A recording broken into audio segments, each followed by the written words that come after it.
The Princess of Liechtenstein died this year. Countess Marie Kinsky von, a bunch of other names I cannot pronounce, was married to Hans Adams II of Liechtenstein, who's very much still alive, and he is the Prince of Liechtenstein. However, he has a regent because he didn't want his son to wait forever like Prince Charles to actually have some responsibilities. So he decided essentially to step back and just advise his son. But other than that, he has removed himself from active duty as the hereditary Prince of Liechtenstein. So his son Alois and his wife have taken over most of the duties. Now, Princess Marie had suffered from some poor health the past few years, and the last appearance that she made on their National Day was 2019. Well, one thing that I liked about the two of them, and mind you, there's not a lot of information about them like you can find at your fingertips for the Windsors, but in public, and even on a state occasion like National Day, there seemed to be an incredible exchange of affection between Hans Adams and Marie. So that is something that is very modern when it comes to royalty, right?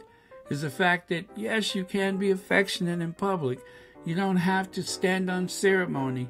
And so it doesn't really explain why two people like the Cambridges, Prince William and Duchess Kate Middleton, it doesn't explain why they're so standoffish with each other.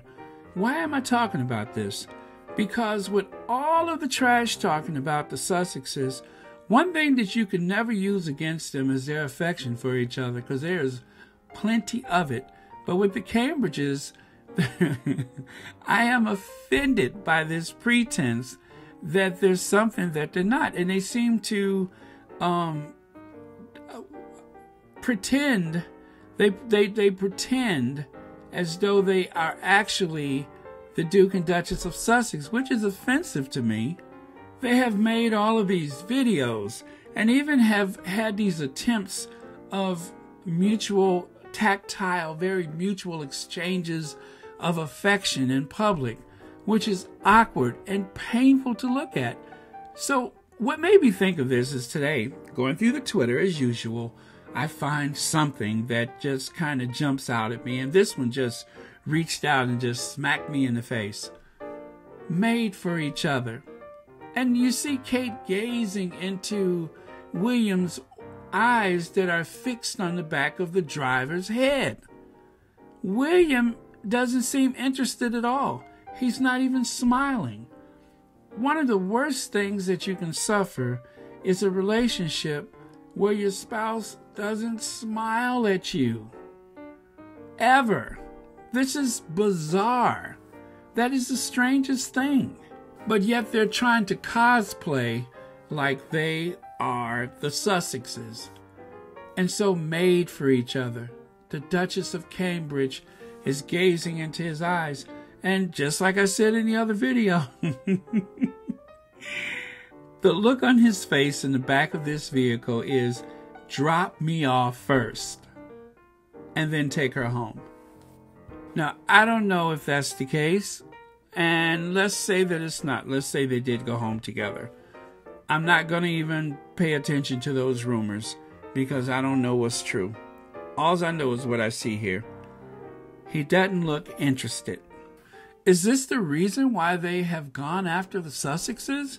Is this what bothers them about the Sussexes, is because there is so little connection there that they want to take it out on other people? So I have no intentions on watching that documentary on the BBC, but there is an exception that will make me tune into it.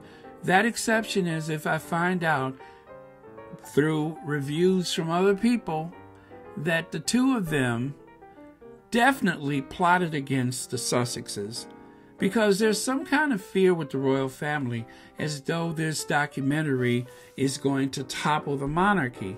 as though there's something in this documentary that is going to prove some type of wrongdoing from the Cambridges toward the Sussexes.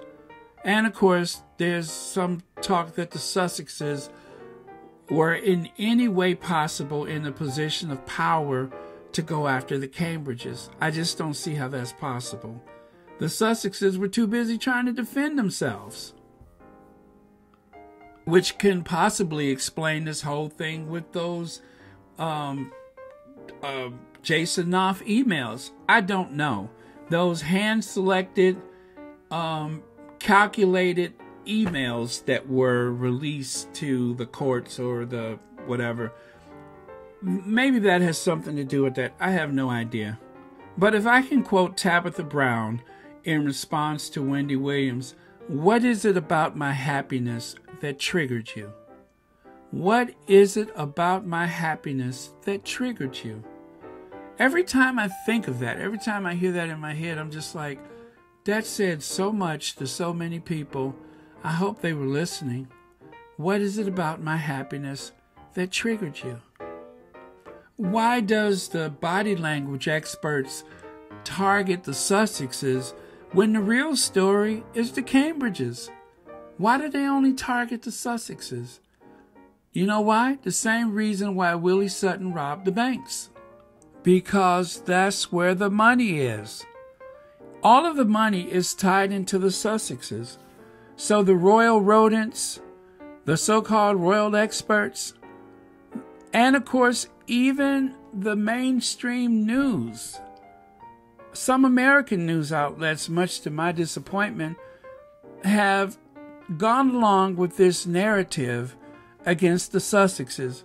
And with the American news outlets, not all the time, but somehow there is some type of breach into the newsrooms here in the United States to demonstrate the reach of that nationalistic right-wing tabloid media, just enough to make sure that we know that they are still in striking distance, if at all possible. That's it for now. Please like, subscribe, share, donate, etc. If you would like to make a donation and you don't know how, to help support this channel, you can go to the comments section where you can find links to the Patreon, the PayPal, and the Cash App. Thanks for watching Royal Sussex.